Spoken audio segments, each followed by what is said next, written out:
Hey everyone, Stacks here. Welcome back to the channel, and it is finally here, X-Men week. X-Men number 5, Jonathan Hickman, R.B. Silva's triumphant return to art for the book. And I gotta tell you, in the head-to-head matchup between this and X-Force number 6, in my opinion, X-Men number 5 comes out on top, and that's saying a lot, and I think everybody will agree this week because this book is freaking insane.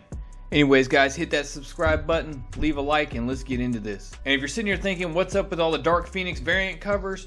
40-year anniversary of the Dark Phoenix saga this year, so pretty freaking awesome. If you're also thinking that 40 years is just a made-up milestone in order to put out some more variant covers, you are also correct. But before we get started, if you haven't yet, hit that subscribe button and help me level up on this game of YouTube, guys. I sincerely appreciate it, and let's get going. So the book starts with 3 black panels, and you're like, dude, what's up?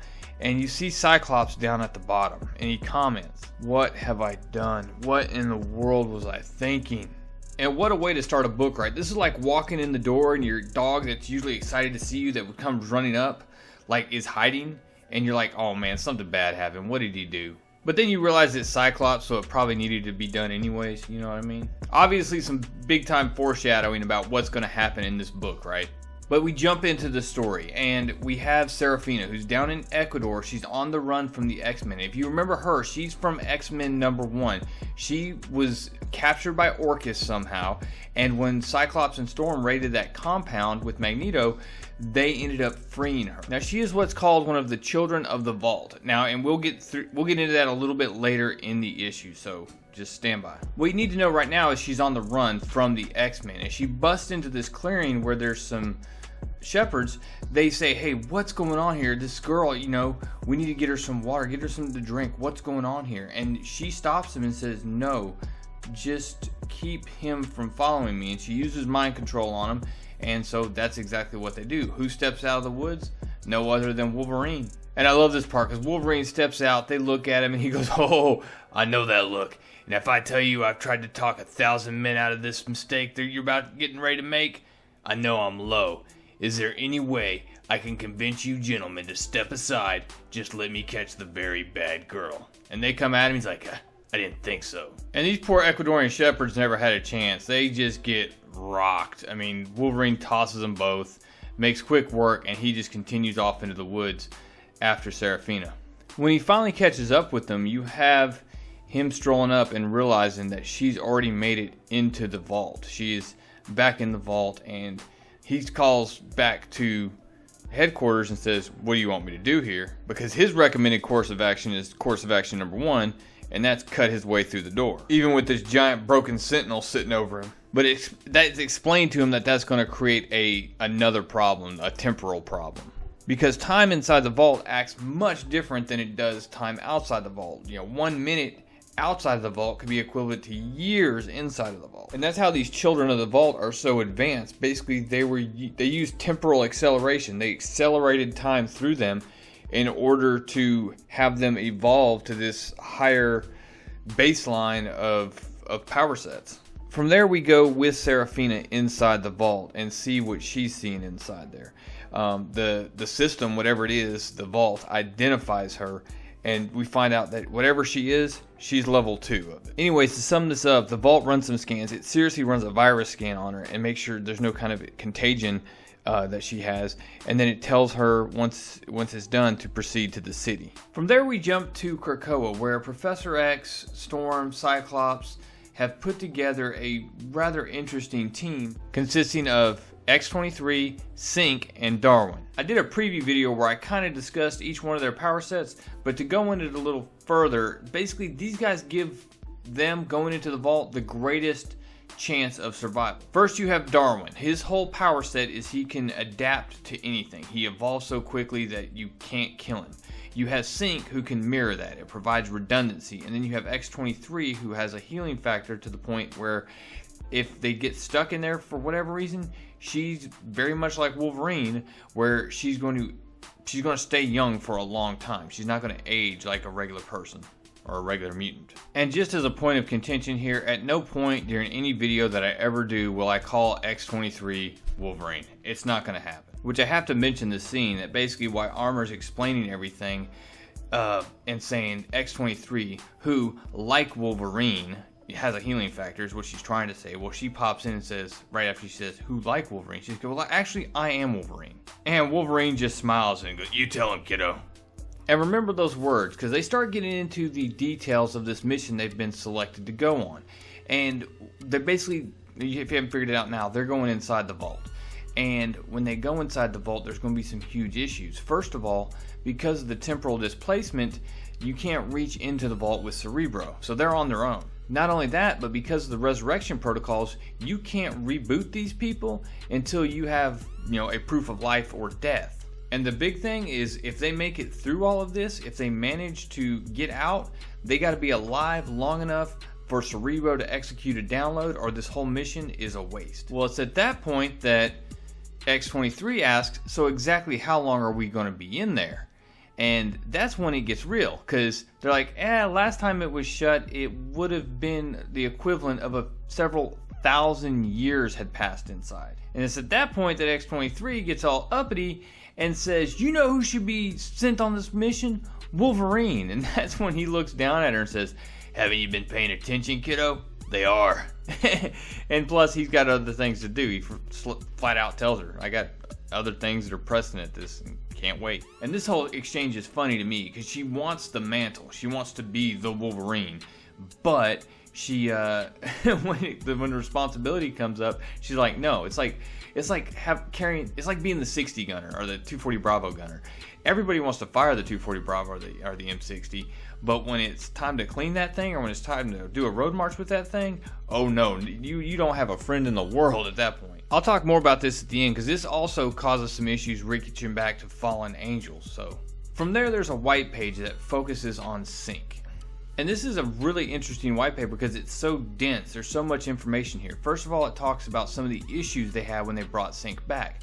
It talks about how he looked around and he saw this world that he changed, and he couldn't quite accept all of it at first. It just didn't sit right with him, and it was kind of a shock, to this system. And what changes is implemented into the process for resurrection is they would bring people back from similar periods. That way they could go through it together. They can have somebody to relate to throughout this resurrection process and this whole idea of new life in this later period of time.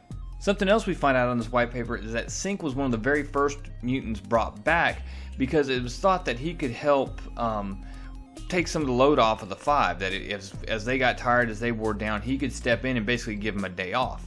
Well, it wasn't known at the time, but basically the Five, using their powers in this manner, has kind of been restorative to them. It just kind of regenerates them and keeps their batteries charged, and they're just able to keep going and going. Jumping to what I guess we're going to start calling the black pages, because it's the data feed from the vault to Seraphina, and it's talking about, it identifies that all the other the other four from the vault are all dead. And then it also analyzes current threats, and it says that Homo Superior is basically an increased threat. It's the primary threat on the Earth, and because of that, as I mentioned, Seraphina is a level 2 child of the vault. Well, apparently this new threat is going to require level 3 children of the vault to take care of and to subjugate the environment, which is the world. Well, it's at this point that you get a list of 15 pods, and basically the menu, here's the work order for everything that's going to happen, and I guess they start pumping time through those individuals, and then boom, you get some of these people that are back. Not only are they back, if they were dead, they're restored. If they were here prior, now they're upgraded. So it's kind of crazy. From there, we jump back to the vault door, and the plan's simple. Storm, Cyclops, Armor, they launch an attack. They know it's going to get a response from the vault. The vault does respond, and then when it does, they're going to put up a good fight. They're going to take some shots, and then they're going to fall back and retreat. All of that is a diversion so that the three can go get to the vault door and get through it. And that's what happened. The fight breaks out. They draw Cyclops, Storm draw the attention, and right after that, they use a translocator that Bishop gave them, and they jump into the vault. That being said, once they get in there, they realize they may have bitten off more than they can chew, because as they step in there, They run through the same scans that Serafina went through. However, they come up as a positive for contamination, and once they do, the vault is about to try to take care of it. And only time will tell what this response actually looks like, because it looks like it's going to be crazy. From there, we jump to what is only described as much later, and you have Cyclops walking up to Professor X, and he asks him, "How long?" Professor X just responds, 3 months, 5 days, and some change. So Cyclops goes for some clarification. "So, how long?" And Professor X just sits there for a second and then says, "Best guess, 537 years. 537 years. And that gets Cyclops to thinking, oh my goodness, what have I done? What was I thinking when I agreed to this and I sent these people on this mission? So overall, I think this book was really good. Another threat to the X-Men. You have this situation with the three that went in, that have been in there for over 500 years now. And what's that going to be like when they come out? Also, the art was much improved in this book. Having RB Silva back on the title, it just gives it a huge boost in my opinion. Now, something I was concerned about when they announced all these titles was them starting to lose continuity between titles and characters being, showing up inconsistently. And I think you have an example of that here between this title and Fallen Angels. If you remember back to Fallen Angels #1, in a conversation between Psylocke and X-23, Quanon asks her, "Laura, what do you deserve?" And she responds, "A life without Logan's shadow." You want to know a good way to get out from under his shadow? Stop using his name. Quit trying to be the Wolverine. Go be your own person. Go be X-23. Go find you some other catchy nickname. But you being the Wolverine and then expecting, oh, you should think about me when they say Wolverine. That's never going to happen.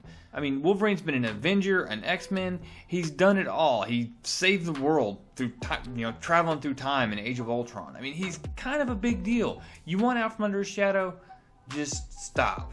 I did really like the fact that when the chips were down, that she kind of had that oh crap moment. Well, maybe I'm not Wolverine.